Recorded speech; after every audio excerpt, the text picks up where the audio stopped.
नमस्कार. MN न्यूजमध्ये आपले सर्वांचे मनापासून स्वागत. महाराष्ट्राचे उपमुख्यमंत्री, लोकनेता आणि स्पष्ट वक्ता म्हणून ज्यांची ओळख होती असे सर्वांचे लाडके दादा यांचा मुंबईहून बारामतीकडे जाताना विमान अपघातात दुर्दैवी मृत्यू झाला. या घटनेने संपूर्ण महाराष्ट्र हळहळला. तसेच मावळच्या पहिल्या महिला आमदार रूपलेखाताई ढोरे यांचे देखील दुःखद निधन झाले. अजितदादा यांचे महाराष्ट्रासोबतच संपूर्ण पुणे जिल्हा आणि रूपलेखा ढोरे यांचे मावळच्या विकासात मोठे योगदान होते. या दोन्ही मान्यवरांना लोणावळ्यात छत्रपती शिवाजी महाराज चौकात सर्वपक्षीय आदरांजली वाहण्यात आली. यावेळी सर्व मान्यवरांनी आपल्या आठवणींना उजाळा दिला. पाहूया याबाबतचा वृत्तांत. म्हणजे कार्यकर्ता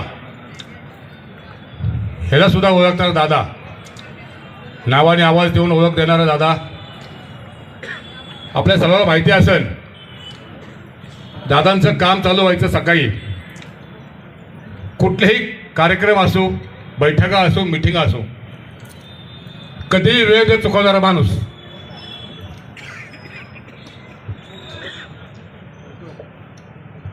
परंतु दादानी एका कार्यालयात बोलवलं होतं, तेव्हा आम्ही सर्व, खास करून लोणावळ्याला मोठी हानी आहे. स्वर्गीय अजितदादा हे कर्तव्यदक्ष काम करणारे आणि जनतेची नाळ जोडून काम करणारे नेतृत्व होते. या दुःखद क्षणी लोणावळा नगरपालिकेच्या वतीने आणि संपूर्ण नागरिकांच्या वतीने स्वर्गीय अजितदादा पवारांना भावपूर्ण श्रद्धांजली अर्पण करतो. ईश्वर त्यांच्या आत्म्यास शांती देव आणि त्यांच्या कुटुंबियांना दुःख सहन करण्याची शक्ती देव, हीच प्रार्थना. 15 दिवसापूर्वी आमचे आमदार, मावळचे आमदार सुनील अण्णा मंडळी भेटतया पुन्हा चला कल्पतरूचे आरव चेतना चिंतामणीचे गाव बोलते जय अर्णव पियुषांचे. राजकीय टीका असते असे समजणारे हे अनेक नेते, जुने नेते हे राजकारणात काम करत होते आणि त्यातलेच एक अजितदादा पवार हे जाण्याने हे मावळच्या म्हणा किंवा महाराष्ट्राच्या राजकारणातलं म्हणा ही एक चांगली गोष्ट नाही आहे. या व्यक्तिमत्वाच्या जाण्यानं सर्वात जास्त महाराष्ट्राचं तर नुकसान झालेलंच आहे, पण सर्वात जास्त जे नुकसान कुठलं झालेलं असेल तर ते म्हणजे पुणे जिल्ह्याचं, त्याचबरोबर मावळ तालुक्याचं. कारण आपण सर्व पहिल्यापासून पाहत आलेलो आहे की पुणे जिल्ह्याचा जो कायापालट केला त्यामध्ये पवार कुटुंबियाचा खूप मोठा योगदान आहे. आणि ठेवला मी आपल्या सर्वांचा. त्या काळात होते माऊली दाभाडे, ते आमच्यासोबत तिथं होते. त्या प्रसंगाला त्यांनी आमची बाजू ऐकली, आमचं पत्र वाचलं, बाजू ऐकून घेतली. एक स्पष्ट वक्ता, कणखर स्वभावाचा, आपल्या शिस्तीचा दरारा या महाराष्ट्राला दाखवणारा दादा आज आपल्यातनं गेलाय. मी दादांच्या फार जवळ नाही गेलो कधीतरी चुकून काही कार्यक्रमाच्या निमित्तानं त्यांच्याबरोबर फोटो काढण्याची किंवा नमस्कार करण्याची संधी मला जरूर मिळाली. परंतु जीवनभावनी बोलून दाखवलं की आम्हा सर्व राष्ट्रवादी प्रेमींचं एक स्वप्न अधुरं राहिलं आणि ते म्हणजे दादा मुख्यमंत्री व्हावेत.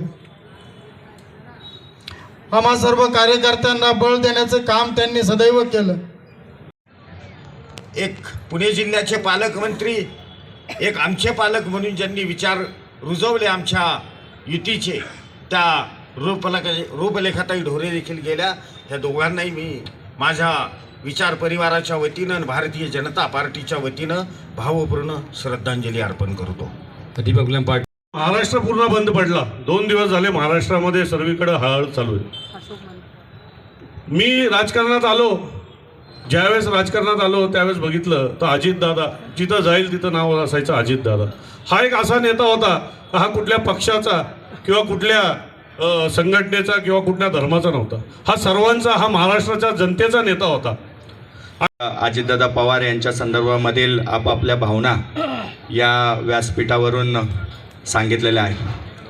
खरं तर आमच्यासारख्या तरुण राजकारण्यांना काम करण्याच्या संदर्भामध्ये एक आदर्श राजकारणी म्हणून खरं तर दादांकडं बघण्यात येत होतं. पहाटे 6 पासून ते रात्री 11 वाजेपर्यंत सतत लोकांच्या संपर्कामध्ये लोकांचे कामं करण्याचा ध्यास घेऊन ही व्यक्ती या महाराष्ट्र राज्यामध्ये काम करत होती.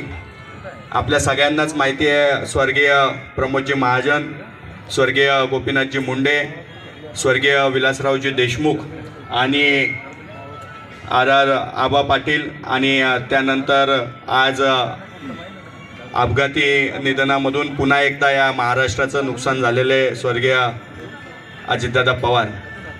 उठवणारं बातमी आणि त्यानंतर मावळच्या माजी आमदार रुपलेखाताई ढोरे यांची 2 तासामध्ये बातमी झळकली. 95च्या काळामध्ये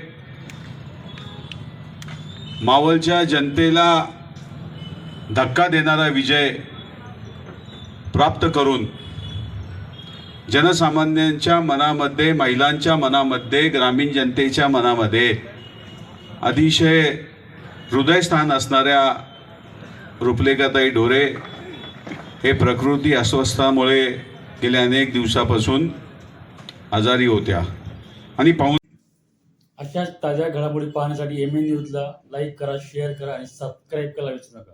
धन्यवाद.